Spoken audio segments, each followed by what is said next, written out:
ஏழை குழந்தைகளை விமானத்தில் கோவை டு சென்னை அழைத்து சென்ற ரவுண்ட் டேபிள் அமைப்பு. எளிமை நிலையில் உள்ள குழந்தைகள் 25 பேரை கோவை, சென்னை, திருப்பூர் ஆகிய மாவட்டங்களில் உள்ள ரவுண்ட் டேபிள் அமைப்புகள் மற்றும் கோவை ஜெம் மருத்துவமனை இணைந்து கோவையிலிருந்து சென்னைக்கு விமானத்தில் அழைத்து சென்று மீண்டும் கோவைக்கு அழைத்து வந்து அவர்களை மகிழ்வித்தனர். பிளைட் ஆஃப் ஃபேண்டசி எனும் திட்டம் மூலம் ரவுண்ட் டேபிள் இந்தியா அமைப்பு இதுபோன்ற ஏழை குழந்தைகளை விமானத்தில் அழைத்து சென்று அவர்கள் வாழ்வில் நிச்சயம் உயர பறக்க முடியும் என்பதை உணர்த்துகிறது.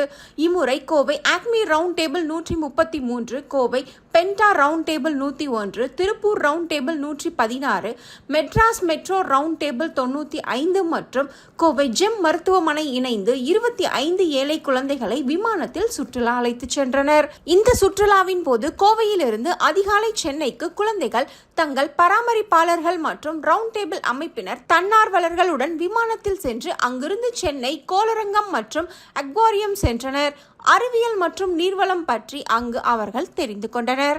இந்த நிகழ்ச்சிக்கு ஏரியா தலைவர் Ragulan Sekar, Madras metro round table 95 தலைவர் Varun Anand, Kovai Acme round table 133 தலைவர் சுபாஷ், திருப்பூர் ரவுண்ட் டேபிள் 116 தலைவர் பார்த்திபன், கோவை பென்டென்டா ரவுண்ட் டேபிள் 101 தலைவர் குணால் மற்றும் பிளைட் ஆஃப் ஃபேண்டசி திட்டத்தின் கன்வீர் மோகன்ராஜ் வழிகாட்டிகளாக செயல்பட்டனர். இந்த முயற்சி என்பது வெறும் அவர்களை விமானத்தில் அழைத்து செல்வதற்காக ஏற்பாடு செய்யப்படவில்லை. அவர்களின் கனவுகள் பெரிதாக இருக்க வேண்டும், வானளவு உயர வேண்டும் என்ற சிந்தனையும் நம்பிக்கையும் அவர்களுக்கு வழங்க வேண்டும் என்பதற்காகவே இப்படி ஒரு திட்டத்தை நாங்கள் முன்னெடுத்து வருகிறோம். இந்த சிறுவர் சிறுமியர் கண்களில் நாங்கள் கண்ட மகிழ்ச்சியும் உற்சாகமும் எங்களுக்கு மன நிறைவை ஏற்படுத்துவதாக அமைந்துள்ளது என இந்த பிளைட் ஆஃப் ஃபேண்டசி திட்டத்தின் கன்வீர் மோகன்ராஜ் கூறினார். ஒவ்வொரு ஆண்டும் ரவுண்ட் டேபிள் ஆஃப் இந்தியா சார்பில் முன்னெடுக்கப்படும் இந்த பிளைட் ஆஃப் ஃபேண்டசி திட்டம் எங்கள் அனைவரின் மனதிலும் தனி இடம் கொண்டுள்ளது. வருடா வருடம் ஏழை குழந்தைகளுக்கு மத்தியில் மகிழ்ச்சியை ஏற்படுத்துவது எங்களுக்கு கிடைத்த நல்ல வாய்ப்பாக பார்க்கின்றோம் என ரவுண்ட் டேபிள் ஏரியா தலைவர் ராகுலன் சேகர் கூறினார். மேலும் இந்த அருமையான முயற்சியில் ஜெம் மருத்துவமனையின் நிர்வாக இயக்குனர் டாக்டர் பிரவீன்ராஜ் அவர்களின் பங்கு முக்கியமானது. இந்த முயற்சிக்கு அவர் பெரும் ஆதரவு வழங்கியுள்ளார் என்பது குறிப்பிடத்தக்கது. இது பற்றி டாக்டர் பிரவீன்ராஜ் கூறுகையில், மக்களின் ஆரோக்கியமும் சமூகத்தின் நலன் மீது எப்போதும் ஜெம் மருத்துவமனைக்கு தனி அக்கறை உண்டு. பிளைட் ஆஃப் ஃபேண்டசி திட்டத்திற்கு ஆதரவளிப்பது என்பதை ஒரு அரிய வாய்ப்பாக பார்க்கின்றோம். இது போன்று அன்பின் சிறு வெளிப்பாடுகள் இந்த குழந்தைகள் வாழ்க்கையில் பெரும் மாற்றத்தை ஏற்படுத்தக்கூடியதாக விளங்கும் என்றார். கோவை ஆக்மி ரவுண்ட் டேபிள் 133 தலைவர் சுபாஷ் பேசுகையில், அனைத்து குழந்தைகளும் இது போன்ற மகிழ்ச்சிகரமான தருணங்களை அனுபவிக்க வேண்டும். மேலும் எல்லோர் வாழ்க்கையிலும் எல்லாமே சாத்தியம் என்பதை குழந்தைகள் உணர இப்படிப்பட்ட நிகழ்ச்சிகள் நல்ல வாய்ப்பாக அமைந்துள்ளது என கூறினார். அனைவருக்கும் வணக்கம். நாங்கள் கோயம்புத்தூர் ஆக்மி ரவுண்ட் டேபிள்ல இருந்து மோகன் பேசுறேன். இது எங்க ஏரியா சேர்மன் ரகுலன், இவர் எங்க டேபிள் சேர்மன் சுபாஷ்.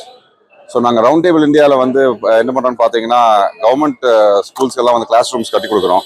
கோயம்புத்தூர்லேயே நிறையா பஞ்சாயத்து ஸ்கூல்ஸ், கார்பரேஷன் ஸ்கூல்ஸ்க்கெல்லாம் நாங்கள் கிளாஸ் ரூம்ஸ் கட்டி கொடுத்துருக்கோம், டாய்ல் பாக்ஸ் கட்டி கொடுத்துருக்கோம். நிறைய கம்யூனிட்டி சர்வீசஸ் வருஷம் பண்ணுறோம், எவ்வளோ முடியுமா பண்ணுறோம். இதில் ஒரு புது இனிஷியேட்டிவ் என்னன்னு பார்த்தீங்கன்னா, ஃப்ளைட் ஆஃப் ஃபேண்டசின்னு ஒரு ஈவெண்ட். அதில் அந்த under privilege kids, government school kids, அவங்களெல்லாம் குழந்தைகள் எல்லாத்தையும் கூட்டிட்டு சென்னை இல்லைன்னா பெங்களூர் ஏதாவது ஒரு சின்ன ஃப்ளைட் ஜேர்னி மாதிரி போய் அவங்கள ஒரு நாள் அங்கே சுற்றி காமிச்சு, இன்னைக்கு பார்த்தீங்கன்னா நாங்கள் 25 குழந்தைகள் கூட்டிகிட்டு போயிருக்கோம். அங்கே சென்னையில் போய் பிளானட்டோரியம், அக்வாரியம் அங்கெல்லாம் பார்த்துட்டு அவங்களுக்கு லஞ்ச் எல்லாம் வாங்கி கொடுத்துட்டு, ஸ்நாக்ஸ் எல்லாம் வாங்கி கொடுத்துட்டு, இது ஒரு புது எக்ஸ்பீரியன்ஸ். அவங்களுக்கு ஃப்ளைட்டில் போகணுங்கிறது நிறைய பேருக்கு ஆசையாக இருக்கும். ஸோ அவங்களுக்கு இது ஒரு ஐ ஓப்பனிங் எக்ஸ்பீரியன்ஸாக இருக்கும். நல்லா பண்ணி நல்லா வளர்ந்து அவங்களும் இந்த மாதிரி நிறைய ஆப்பர்ச்சுனிட்டிஸ் தேடணுங்கிறதுக்கு இதுக்காக நான் ஆரம்பிச்சிருக்கோம். இது நாங்கள் வருஷம் பண்ணலான் இருக்கோம். சென்னையிலேருந்து அடுத்த வருஷம் குழந்தைங்க கோயம்புத்தூர் வருவாங்க. இந்த வருஷம் நாங்கள் கூட்டிகிட்டு போன மாதிரி. ஸோ எங்களுக்கு இன்னும் சில டோனர்ஸ் எல்லாம் இருக்காங்க. ஜெம் ஹாஸ்பிட்டல் எங்களுக்கு ஒரு பெரிய டோனர், அவங்க எங்களுக்கு நிறைய சப்போர்ட் பண்ணியிருக்காங்க. இப்போ Coimbatore acme round table 133, Coimbatore penta round table அவங்க சேர்மன் குணால் 101 குணால் இருக்காரு. திருப்பூர் ரவுண்ட் டேபிள் 116 அவங்க ஹெல்ப் பண்ணியிருக்காங்க. மெட்ராஸ் மெட்ரோ ரவுண்ட் டேபிள் 95 இவங்கெல்லாம் நாங்கள் சேர்ந்து பண்ணியிருக்கோம். என் பேர் நவீன் தான். நான் 12th ஸ்டாண்டர்ட் படிக்கிறேன். இப்போதான் எக்ஸாம் முடிஞ்சிருச்சு. சரி, இன்னைக்கு எங்கே வெளில கூட்டு போகிறோம், ஃப்ளைட்டில் கூட்டு போகிறோன்னு சொன்னாங்க. நாங்களும் வந்தோம். இன்னும் கொஞ்சம் பயமாக இருந்துச்சு. ஃபர்ஸ்ட் டைம், நான் இது வரைக்கும் போனதே இல்லை. கொஞ்சம் பயமாக இருந்துச்சு. ஃபஸ்ட்டு ஃப்ளைட் ஏறும் போது ரொம்பவே பதட்டம் ஆகிட்டேன். அப்புறம் போக சரி ஓகே அப்படின்ற மாதிரி ஆயிடுச்சு. திருப்பி அங்கே போய் இறங்கிட்டு நாங்கள் ஃபஸ்ட் இங்கேருந்து போகும்போது சாப்பிட்றோம். ஃப்ளைட்லேயே சாப்பிட்டுட்டு அப்புறம் அங்கே எங்கே போகிறதுன்னு தெரியல. நாங்கள் போயிட்டு அங்கேருந்து பஸ்ஸில் போனோம்.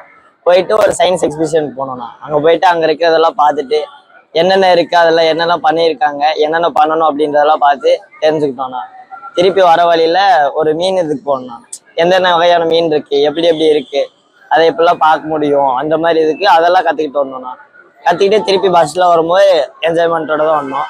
திருப்பி அதை முடிச்சுட்டு ரிட்டர்ன் ஃப்ளைட் வரும்போது எந்த பயமும் இல்லை, ஜாலியாக இருந்துச்சு. எனக்கு ஒரு யூஸ்ஃபுல்லாகவும் இருந்துச்சு, என்ஜாய்மெண்ட்டாகவும் இருந்துச்சு. தேங்க்ஸ். கொஞ்சம் பயமாக தான் இருந்துச்சு, அப்புறம் பழகிருச்சு.